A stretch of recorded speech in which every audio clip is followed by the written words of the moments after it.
Nakaantabay rin ang GMA Integrated News sa Jose Reyes Memorial Medical Center para sa mga isusugod doon na biktima ng paputok. May ulat on the spot si Sandra Aguinaldo. Sandra? Yes, Rafi, handang-handa na nga dito sa Jose Reyes Memorial Medical Center. Isang bahagi po ng kanilang ER talaga ang itinalaga nila para doon sa mga masasaktan o kaya masusugatan sa pagsalubong po sa bagong taon. Dito, may step 1, nandito na yan, kompleto na dito sa lugar na to. Step 1, dito sila i-assess, no?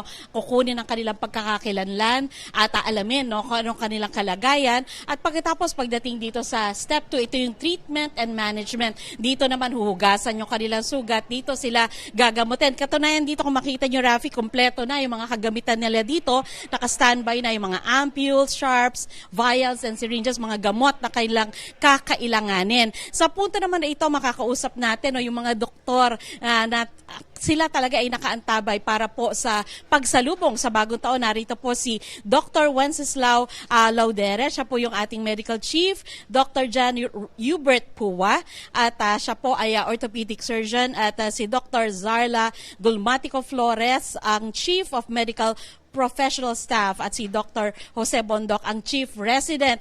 Unahin na po natin ang kanilang hepe. Doc, ano po, kamusta po ang paghahanda nyo dito sa Jose Reyes Memorial Medical Center?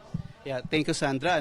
So currently, ang Jose Reyes Memorial Medical Center ay naka-activated po yung Code White status. So meaning to say, pag Code White status po yan, ay we are anticipating at least not more than 50 possible minor injuries. But anyway, just the same, pag Code White yan, ang lahat po ng empleyado ng Jose Reyes ay naka-standby just in case po tumaas ang posibilidad na maraming mga biktima ng paputok, na sana naman ay hindi. So currently, mabigay ko lang yung status ng Jose Reyes ngayon. We have at least 17 fireworks-related injuries. I-compare mo yan last year na December 31 ng mga 21. But of these 17, majority ng mga biktima ay bata, less than 18 years old, and mostly po ay passive victim po ito. Pag sinabing passive, pero hindi sila talagang literal nagpaputok, but they marang nasabugan lang na tinapon po yung sa active. So sa 17 na to, mostly din lalaki, and then ang common na paputok na nagkakaroon po tayo ng mga sugat ay yung king kong. Ang king kong ko, ngayon ko lang nga nalaman, ang king kong pala ay malaki ng konti yan sa 5-star o sa triangulo, but sa lahat po ng klase ng paputok, ang king kong ko po ang nangunguna na naging dahilan sa biktima ng paputok. And then sa sinabi ko, ang pinaka-common na parte ng katawan na naapektuhan po nito ng paputok ay yung mata. No, majority po ang mata, pangalawa po yung sa lower extremities, meaning sa paa, pangatlo po yung kamay, at saka iba't ibang parte na ng katawan. Kaya yan lang po. Sa ngayon, we are on Code White status, and lahat po ng empleyado ng Jose Reyes ay naka-standby just in case lang po tumaas po ang census ng mga biktima ng paputok. Salamat, Doc. At si Dr. Puwa naman, Doc, ano ba naman itong naka-display dito? Parang nakakatakot yung ibang mga kagamitan. Basically, ito po yung mga gamit natin, no, na ginagamit sa mga instrumento, no, mga ginagamit sa operating room. In case meron kailangan operahan ng mga pasyenteng naputukan, either sa extremities, sa kamay or sa paa. Mostly paglinis, no, pagkatapos linisin, kailangan tanggalin yung mga laman or mga maliliit na mga buto. So pwede natin gamitin itong mga instrumento na ito, yung mga rondure or yung mga curette na mga instrumento. And then meron din tayong mga external fixators dito. Ito mga ito, no, na nilalagay natin sa buto para maiayos yung buto at ma-align, no? And para mai-apply yung external fixator, maglalagay at gagamitin natin itong mga drill na ito, no? Para maipasok sa buto yung mga pins at wires na nandyan. And then of course, pagka talagang severe yung injury and no other option na kailangan hong i-amputate or putulin, no, meron tayong mga amputation saw at yung mga giggly wires na ginagamit sa operating room. Salamat po, Dr. Puwa. Kaya sana yung mga kababayan natin nanonood ngayon, ayan yung mga gagamitin, no, sakaling talagang matindi yung tama po ng puputok. And Dr. Flores, ano naman po yung paalala nyo sa ating mga nanonood ngayon sa publiko na sasalubong po sa bagong taon? Okay. Kaisa po ng Department of Health ang Jose Arias Memorial Medical Center upang salubungin lahat ng mamayang Pilipino ang ligtas sa bagong taon ngayong 2025. Paalala lang po, huwag pong magpapaputok at i-report po ang mga nagpapaputok o gumagamit o nagbebenta ng illegal na paputok. Ilayo po ang ating mga bata o maliliit na mga bata sa mga lason o mga pulbura po na katulad ng watusi kasi maaari po nila itong masubo at magsanhi po ng kanilang pagkalason. Ang mga magulang po ay pinapalalanan po na patnubayan po ang kanilang mga anak, lalo ang mga kabataan na huwag gagamit po ng paputok.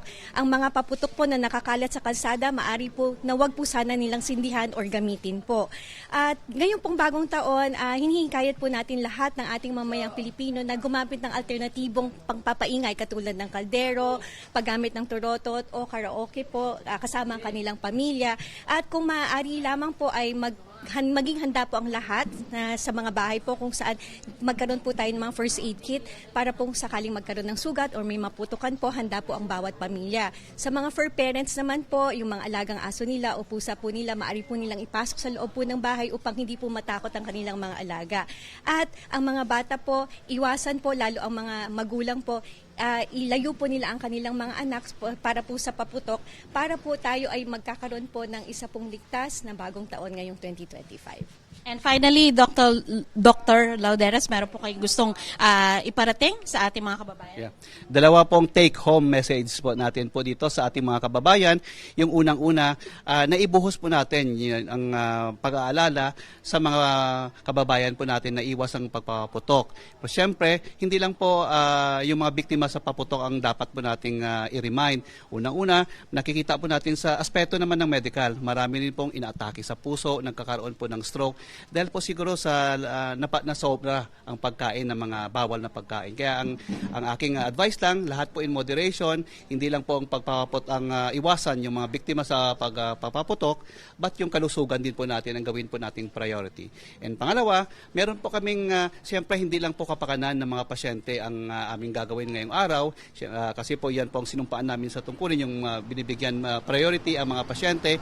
Pangalawa din po, at hindi po namin kinakalimutan, yung kapakanan ng mga healthcare workers. Kaya dito po sa Jose Reyes, mamayang alas 6 po ng gabi, meron po kaming salo-salo. Lahat po yung mga duty dito, kasi sabi ko nga, during these holidays, ang lahat po ng mga tao nag-i-enjoy, wag po natin kalimutan na may mga tao din po dito sa hospital na nag-i-enjoy din po sa pagbibigay ng serbisyo. Kaya nandyan po mga healthcare workers po natin, pwede po yung sa camera, kasi po, yan po ang gagawin namin mamaya sa alas 6 ng hapon, salo-salo po kami para sa salubong sa year 2025. Kaya pwede nating matingnan yan. Wave kayo, mga kapwa kong kawani, para dito sa Jose Yes, Arias. sir. Maraming salamat po, Doc. Ito yung tinuturo ni Doc yan. Kasi binibigyan emphasis din nila yung namang kapakanan ng mga healthcare workers natin. So yan muna po ang pinakahuling ulat mula dito sa Jose Reyes Memorial Medical Center. Rafi? Maraming salamat, Sandra Aguinaldo.